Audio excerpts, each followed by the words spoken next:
The wind whipped through the narrow streets of Segovia, sharp and biting, as if the cold had claws. Afonso felt it cut through his thin coat, but the chill that gripped his heart was far worse. He stood there, frozen, staring out at the quiet, empty road in front of his small shop. Nothing moved. Not a soul passed by. It was as if the whole world had paused, except for the relentless pain inside him. He had lost everything. His wife, his children, gone, leaving behind a hollow shell of a man who no longer knew what to live for.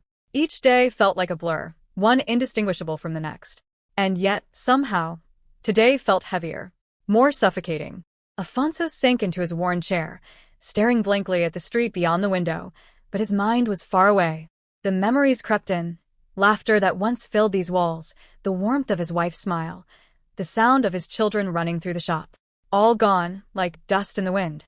His hands trembled as he gripped the edge of the table. He wasn't sure how much longer he could carry this weight, how much longer he could hold on. Chapter 1. The First Breakdown. The days that followed were a blur, a haze of isolation and emotional breakdowns. Afonso shut himself away in his home, trying to block out the memories that flooded his mind, his children's laughter, his wife's gentle eyes, moments that now felt like they belonged to another lifetime. He often found himself breaking down in the middle of the night, overwhelmed by the grief he had buried deep inside. His friends were worried. One of them, Miguel, knocked on his door one day. "Afonso, man, you gotta get out of here. You can't keep living like this." Afonso just shook his head, his eyes red from sleepless nights. "I can't, Miguel. I got nothing left. Everything I do, it's just empty." Miguel sighed, sitting down next to him. "Look, maybe you're not supposed to find meaning in the same things anymore. Maybe it's time to start over. Find something new." Afonso thought about it, but how could he start over when everything inside him felt so shattered? Chapter 2. The Search for Something Greater. Days passed, and something inside Afonso started to shift. His conversation with Miguel echoed in his mind. Maybe there was something more out there for him, something beyond the pain, beyond the emptiness.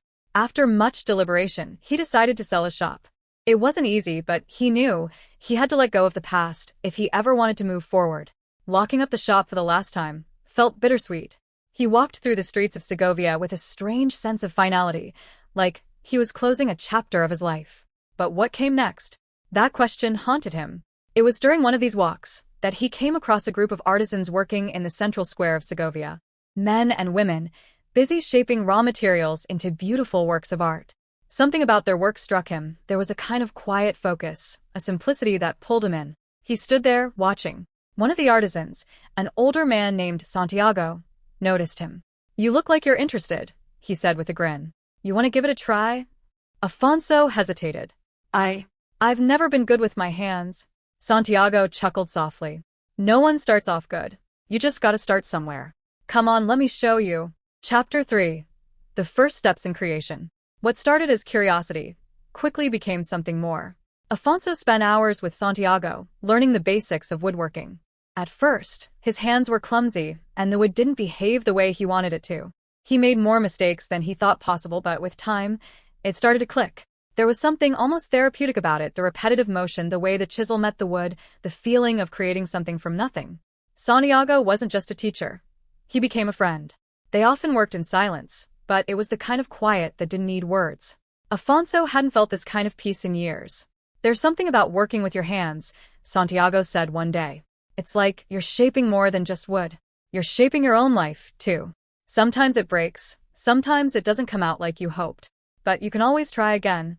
Those words stuck with Afonso.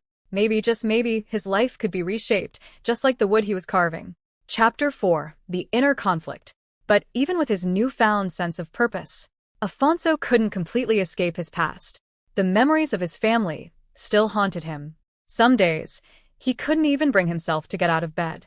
The work helped, but it wasn't a cure-all for the darkness that lingered. One night, Afonso left his house to walk and clear his mind. He found himself on the outskirts of the city, where the fields stretched out under a blanket of stars. Sitting on a rock, he gazed up at the sky, trying to make sense of everything. "What am I even doing?" he muttered to himself. "Can I really move on? Or am I just lying to myself?" Tears rolled down his cheeks, and he didn't try to stop them. For the first time in months, he let himself feel everything: the pain, the loss, the overwhelming sense of emptiness. But in that moment, he realized something. The pain would always be there, but it didn't have to control him. It didn't have to lock him in the past. Chapter 5. The Final Transformation. With this new understanding, Afonso returned to the workshop with a different mindset. He wasn't trying to outrun his grief anymore, he was learning to live with it. And, as he did, his creations began to change. What had once been simple carvings now held a depth of emotion, as if his pain was being poured into each piece. Santiago noticed the shift. "You've figured it out, haven't you?" Santiago said, looking at Afonso's latest work. "Creating isn't about making something perfect, it's about accepting the broken parts and making something beautiful out of them." Afonso smiled. For the first time, he truly understood. The pain was still there, but now it was part of him, not something that defined him. He had found his purpose, not in grand achievements, but in the small, simple things. In the work of his hands, the calm of the workshop, and the connections he was making with others. Chapter 6. The Return of Light. As time passed, Afonso's workshop became more than just a place for him to work. It became a haven for others who, like him, were searching for meaning. He taught anyone who wanted to learn, but his lessons were about more than just woodworking. He talked about life, about pain, and about finding beauty in the imperfections. Young apprentices came to learn from him, not just because of his skill, but because of the quiet wisdom he radiated. They sensed that Afonso had walked through darkness and come out the other side with something valuable to share. Afonso didn't become rich or famous, but that didn't matter. His true wealth was in the lives he touched, the people he helped find themselves through his work. He became a beacon of hope, a reminder that even after the hardest losses, there was still light to be found. Conclusion. Afonso's legacy. Years later, Afonso would be remembered as one of Segovia's finest artisans. But it wasn't his skill with wood that people admired most. It was his ability to turn pain into beauty, to show everyone around him that even after the greatest losses, there was always hope for something more.